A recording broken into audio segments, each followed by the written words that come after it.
কৃত্রিম বুদ্ধিমত্তা নিয়ে আশঙ্কাগুলো কি সত্য হতে চলেছে? প্রাণঘাতী অভিযানগুলোতে এআই ব্যবহার করেছে যুক্তরাষ্ট্র, খবর এসেছে মার্কিন সংবাদ মাধ্যমেই। ভেনেজুয়েলার বৈধ প্রেসিডেন্ট নিকোলা মাদুরোকে অপহরণের অভিযানে মার্কিন সামরিক বাহিনী কৃত্রিম বুদ্ধিমত্তা নির্মাণ প্রতিষ্ঠান অ্যানথ্রোপিকের ক্লড এআই ব্যবহার করেছে। মার্কিন সংবাদ মাধ্যম অ্যাক্সিওস এবং দ্য ওয়াল স্ট্রিট জার্নালের প্রতিবেদন থেকে এই তথ্য জানা গেছে। এখন এটা স্পষ্ট যে নিরাপত্তা কেন্দ্রিক ওই কোম্পানির প্রযুক্তি অন্য দেশে প্রাণঘাতী অভিযানে সরাসরি ভূমিকা রেখেছে।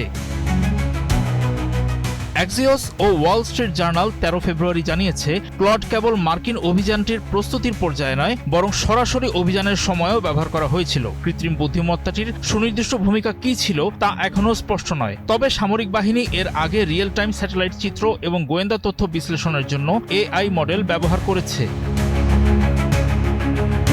সান ফ্রান্সিসকো ভিত্তিক এআই ল্যাব অ্যানথ্রোপিকের ব্যবহারের নীতিমালায় স্পষ্টভাবে বলা আছে, তাদের প্রযুক্তি সহজে সহিংসতা চালানো, অস্ত্র তৈরি বা নজরদারি চালানোর কাজে ব্যবহার করা যাবে না।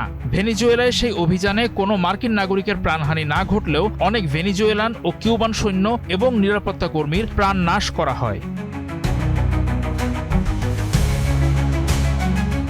অ্যানথ্রোপিকের একজন মুখপাত্র অ্যাক্সিওসকে জানিয়েছেন, ক্লড বা অন্য কোনো এআই মডেল কোনো নির্দিষ্ট গোপন বা প্রকাশ্য সামরিক অভিযানে ব্যবহৃত হয়েছে কিনা সে বিষয়ে প্রতিষ্ঠানটি মন্তব্য করতে পারে না।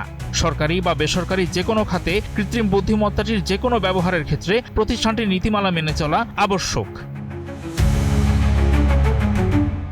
অ্যানথ্রোপিকের প্রতিদ্বন্দ্বী প্রতিষ্ঠান ওপেন এআই, গুগল এবং ইলন মাস্কের এক্স এআই সবারই মার্কিন প্রতিরক্ষা দপ্তরের সঙ্গে চুক্তি রয়েছে। ওই চুক্তি অনুযায়ী সাধারণ ব্যবহারকারীদের জন্য প্রযোজ্য অনেক সুরক্ষামূলক বিধিনিষেধ ছাড়াই প্রতিষ্ঠানগুলো পেন্টাগনকে তাদের এআই মডেল ব্যবহারের অনুমতি দেয়। তবে শুধুমাত্র ক্লডই প্যালান্টিয়ার টেকনোলজিসের সঙ্গে অংশীদারিত্বের মাধ্যমে মার্কিন সামরিক বাহিনীর সবচেয়ে সংবেদনশীল কাজের জন্য ব্যবহৃত গোপন প্ল্যাটফর্মগুলোতে মোতায়েন করা হয়েছে।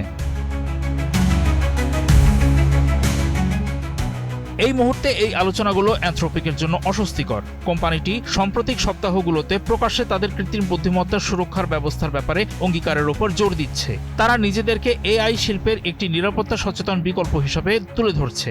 অন্যদিকে মার্কিন প্রতিরক্ষা সচিব পিট হেগসেথ বলেছেন, তিনি এমন কৃত্রিম বুদ্ধিমত্তা মডেল ব্যবহার করবেন না যা যুদ্ধ করতে দেবে না।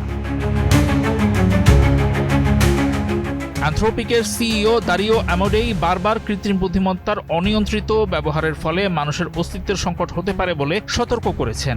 9 ফেব্রুয়ারি অ্যানথ্রোপিকের সেফগার্ড রিসার্চ টিমের প্রধান মৃণাঙ্ক শর্মা হঠাৎ পদত্যাগ করেন। তিনি একটি রহস্যময় সতর্কবার্তা দিয়েছেন, তা হলো পৃথিবী বিপদে আছে। এর কয়েকদিন পরেই কোম্পানিটি কৃত্রিম বুদ্ধিমত্তা নিয়ন্ত্রণের পক্ষে কাজ করা একটি রাজনৈতিক অ্যাডভোকেসি গ্রুপে $20 মিলিয়ন বিনিয়োগ করে।